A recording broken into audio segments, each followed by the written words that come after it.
Hello everyone, एक बार फिर से आप सभी का श्री आर्ट गैलरी के यूट्यूब प्लेटफॉर्म पर स्वागत है। जितने भी प्राविधिक कला के बच्चे हैं, ध्यानपूर्वक आप सभी लोग इस न्यूज को कवर करिएगा। मैं आप सभी लोगों के बीच में एक बड़ी सूचना उन प्राविधिक कला के स्टूडेंटों के परिप्रेक्ष्य में देना चाहता हूं, जो नई भर्ती 2026 में उत्तर प्रदेश शिक्षा सेवा चयन आयोग के द्वारा जारी होने वाली है। और उसी के माध्यम से आज प्राविधिक कला के उन बच्चों के लिए बहुत ही इम्पोर्टेंट ये न्यूज हो सकता है कि जो नई भर्ती 2026 में क्या प्राविधिक कला के बच्चों को शामिल किया जाएगा या नहीं। आप सभी लोग ध्यानपूर्वक देखिएगा कि इस भर्ती में बहुत बड़ी संख्या में विज्ञापन आ रही है और आप सभी लोगों को अपने अधिकार के लिए, अपने न्याय की मांग के लिए जिस प्रकार से आपने शासन तक अपनी बातों को पहुंचाने की कोशिश किया है, उससे अगर शासन अगर आप लोगों को नई भर्ती में शामिल नहीं करता है तो आगे की एक बहुत बड़ी मुश्किलों का सामना देखने को मिल सकता है।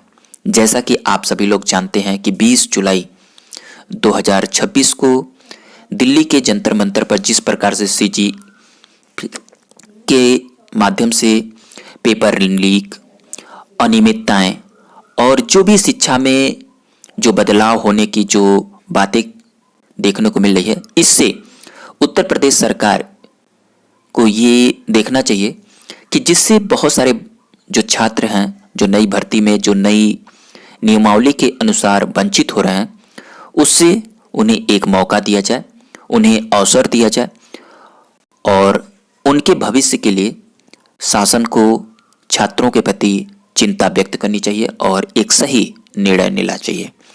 उसी के आधार पर मैं जितने भी प्राविधिक कला के बच्चे हैं, आप सभी लोगों के बीच में एक सकारात्मक पक्ष रखना चाहता हूं कि आप सभी लोग अपनी मांग के लिए एक बार फिर से अपनी दमखम को दिखाइए और आने वाली भर्ती में एक अच्छा अवसर प्राप्त करिए।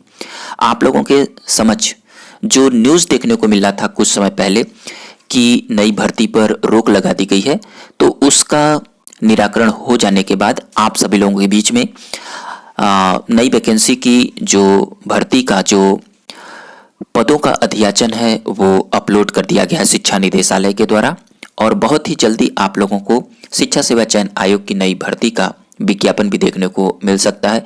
तो आप सभी लोग समझ सकते हैं। यहाँ पर देखिए, पीजीटी में और प्राइमरी अध्यापक के साथ जो ये वैकेंसी की संख्या बताई जा रही है 21,252, जिसमें से टीजीटी के लिए 17,740 पदों पर यह विज्ञापन आने की संभावनाएं हैं, जिसमें पीजीटी के 2,615 पोस्ट रहेंगे और बहुत ही अच्छी वैकेंसी देखने को मिल सकती है। तो आप जितने भी कैंडिडेट हैं, भर्ती की तैयारी के लिए प्रयासरत हैं, तो आप सभी लोग अपनी भर्ती की तैयारी में जुट जाइए। और आप सभी लोगों के बीच में ये जो न्यूज है वो उत्तर प्रदेश के प्रयागराज से प्रकाशित हो चुकी है और आप सभी लोग वाकिफ भी हो चुके हैं। तो आप सभी लोग अपनी पढ़ाई को कंटिन्यू करते रहिए। यहाँ पर देखिए, प्रदेश के सहायता प्राप्त माध्यमिक विद्यालयों में शिक्षक भर्ती की प्रक्रिया ने रफ्तार पकड़ ली। माध्यमिक शिक्षा निदेशालय ने सोमवार को अर्थात कल, जब 20 जुलाई को जंतर मंतर पर सीजीपी का प्रोटेस्ट हो रहा था स्टूडेंटों के द्वारा और प्रयागराज में भी प्रोटेस्ट हुआ, तो इस प्रोटेस्ट का बहुत बड़ा आप लोगों के बीच में न्यूज देखने को मिली है कि राष्ट्रीय सूचना विज्ञान केंद्र जो NIC ई अध्याचन पोर्टल पर कुल 21,252 रिक्त पदों का अध्याचन अपलोड कर दिया है। इसमें प्रवक्ता के पद दिए गए हैं, प्रशिक्षित स्नातक के टीजीटी के पद दिए गए हैं और ये सूचना पोर्टल पर दर्ज किया गया है।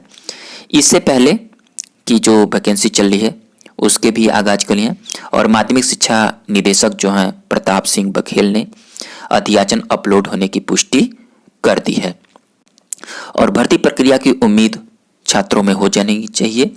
प्रवक्ता और प्राइमरी अध्यापकों के अध्याचन अपलोड होने से छात्रों में उम्मीद जगी है। अब शिक्षा सेवा चयन आयोग भर्ती की प्रक्रिया शुरू करने में जुट सकता है। सूत्रों के अनुसार चयन आयोग पहले टीजीटी पीजीटी और अन्य पदों का भर्ती शुरू करेगा।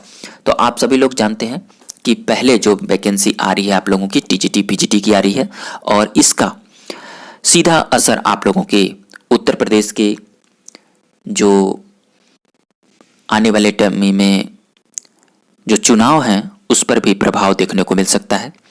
तो जितने भी टीजीटी और पीजीटी के वैकेंसी के लिए आप लोग तैयारी में लगे हुए हैं, तो आप सभी लोग कंटिन्यू करते रहिए और